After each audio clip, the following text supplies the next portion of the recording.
8월 12일 토요일 묵상하게 될 본문 말씀은 예레미야서 18장 12절에서 23절입니다. 토기장이의 비유의 선포에도 불구하고 이스라엘은 예레미야의 선포에 귀를 기울이지 않습니다. 그들은 하나님을 배반하며 자기의 길을 갈 뿐만 아니라 이제는 예레미야를 죽이려고 음모를 꾸밉니다. 이에 예레미야는 하나님께 탄원합니다. 13절은 여호와의 말씀이 예레미야에게 임했다라는 보도로 시작합니다. 그리고 곧바로 너희는 여러 나라 가운데 물어보라고 명령합니다. 그들은 만나는 사람들에게 이러한 일을 들어본 적이 있느냐라고 질문할 것입니다. 이러한 일은 뒤이어 처녀 이스라엘이 심히 가증한 일을 행하였도다라고 연결됩니다. 여기서 처녀는 이스라엘 백성을 의미하며 이 여인들의 가증한 행위를 고발합니다. 다른 한편으로 심이라는 문구를 통해 그들의 행위가 심각함을 고발합니다. 14절은 이스라엘의 행위를 너무나 잘 알려진 자연 현상에 비유합니다. 14절에 두 가지 수사적 질문이 나옵니다. 첫 번째 질문은 레바논의 눈이 들판의 바위에 사라지겠느냐이며 두 번째 질문은 이방에서 흐르는 차가운 물이 마르겠느냐입니다. 두 수사적 질문이 기대하는 대답은 아니다이며 이는 이스라엘 행위는 결코 이해될 수 없음을 말합니다. 결코 발생할 수 없는 일에 대한 비유를 서술하면서 저자는 여호와를 떠나는 이스라엘의 행위도 발생해서는 안 된다는 것을 보여줍니다. 그러나 여호와를 잊은 이스라엘에 대한 고발이 이번 처음이 아니라는 사실은 이스라엘이 오랜 기간 동안 여호와를 망각하고 있음을 보여줍니다. 게다가 이스라엘이 여호와를 떠나가 찾아간 것이 허무한 것, 곧 우상이었습니다. 우상은 이스라엘을 넘어지게 할 뿐입니다. 16절 이하는 이스라엘이 여호와를 떠난 결과를 서술합니다. 가장 먼저 이스라엘 땅은 두려움이 될 것입니다. 게다가 이스라엘이 걸어가는 옛길은 영원한 웃음거리로 전락하게 될 것입니다. 16절 후반부는 남유다가 멸망한 이후에 있을 일을 묘사합니다. 멸망한 예루살렘을 보며 그곳을 지나가는 사람들이 폐허가 된 것을 보며 모두 놀라고 두려움을 느끼게 될 것입니다. 그들은 두려움을 느끼며 파괴된 곳을 지날 때 휘파람을 부며 지나갈 것입니다.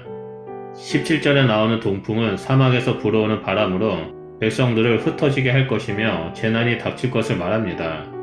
그들의 재난이라는 표현은 피를 의미하는 단어와 대단히 유사하여 그날이 피의 날이 될 것임을 암시합니다. 18절 이하는 예언자의 탄원이 반영됩니다. 이스라엘 백성은 심판의 말을 반복하는 예언자를 그냥 두지 않았습니다. 사람들은 예레미야를 치고자 계획을 세우기 시작합니다. 그들이 예레미야를 치려는 이유는 제사장에게서 율법이, 지혜로운 자에게서 칙령이, 선지자에게서 말씀이 끊어지지 않을 것이기 때문입니다. 즉 백성은 예레미야가 아니어도 말씀을 가르쳐줄 많은 지도자가 있다고 말합니다. 이는 백성의 폭력이 종교 지도자의 잘못된 가르침과 무관하지 않음을 보여줍니다. 이에 예레미야는 여호와여 나를 돌아보사라고 탄원합니다. 이를 위해 저자는 백성의 계획에 여호와께서 귀를 기울이사 그들의 계획을 무산시킬 것을 기대합니다. 예언자의 간구는 백성의 행위와 대조됩니다. 18절에서 백성은 예언자의 목소리에 주의하지 말자고 말하지만 예레미야는 여호와께서 듣고 개입하시기를 간구합니다. 또한 본문에서 이스라엘 백성은 예레미야에게 평안을 준다고 둘러대지만 실제로는 선을 악으로 갚은 자라고 증거합니다. 이에 예레미야는 백성이 예언자의 생명을 해치려는 목적으로 구덩이를 파고 있다라고 고발합니다. 예언자는 백성에게 임할 분노를 돌이키려 노력하지만 백성은 예언자를 해치기 위해 구덩이를 은밀하게 파고 있습니다. 이에 예언자는 그들을 기근과 칼에 내줄 것을 간구합니다. 이스라엘이 예레미야에게 악을 도모한 것이 오히려 자신들에게 돌아오고 있음을 암시합니다. 이제 여호와의 심판을 지연시킨 예레미야가 심판에 더욱 적극적이 되었으므로 심판을 막을 수 있는 가능성은 사라졌습니다. 그동안 예레미야는 하나님의 말씀을 선포했습니다. 하지만 이스라엘 백성은 제 길로 돌아오라고 선포하는 선지자를 죽일 계획을 세웁니다. 이들은 예레미야가 없이는 율법을, 지혜를, 말씀을 들을 곳이 많으니 예레미야를 없애도 좋다라고 생각했습니다.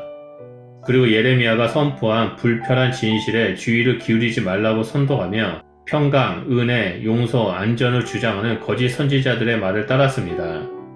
이를 볼 때 사람들이 듣고 싶어하는 말을 해줄 사람은 많지만 그들에게 진리의 길, 영원히 살 길을 알려주는 사람은 없음을 볼 수 있습니다. 오늘날에도 우리 주변에는 하나님의 진리의 말씀을 선포하는 사람들보다 세상적인 안전, 가치관, 무조건적인 평강 등을 선포하고 그것이 진리인 양 말하는 거짓 선지자, 거짓 교사들이 있습니다. 우리는 늘 깨어있어서 거짓된 메시지에 귀를 기울인 자가 아니라 오직 진리의 말씀인 하나님의 말씀에 집중하고 순종하며 살아가는 자가 되어야 합니다. 우리의 귀와 마음을 즐겁게 하는 자의 말을 따르는 것이 아니라 비록 마음을 불편하게 한다 할지라도 하나님 말씀에 귀를 기울이며 순종하고 나아갈 때 우리는 영적 성장을 이루며 성화된 삶을 살아가게 될 것입니다. 오늘 하루도 깨어있어서 늘 진리 가운데 머물며 승리하는 그리스도인이 되시길 축복합니다. 기도하겠습니다. 하나님 감사합니다. 우리에게 늘 말씀하셔서 이 땅에서 세상과 구별된 그리스도인의 삶을 살게 해주셔서 감사드립니다. 우리가 하나님 말씀을 묵상하고 순종하며 나아갈 때 우리의 믿음이 더욱더 성장하게 하시고 하나님을 깊이 알아감으로 말미암아 이 땅에서 영생의 길을 걸어가는 자가 될 수 있도록 함께하여 주시옵소서. 우리의 삶이 하나님의 형상을 드러내는 삶을 살길 소원하오니 우리 가운데 함께하여 주시옵소서. 감사드리며 예수 그리스도 이름으로 기도드립니다. 아멘.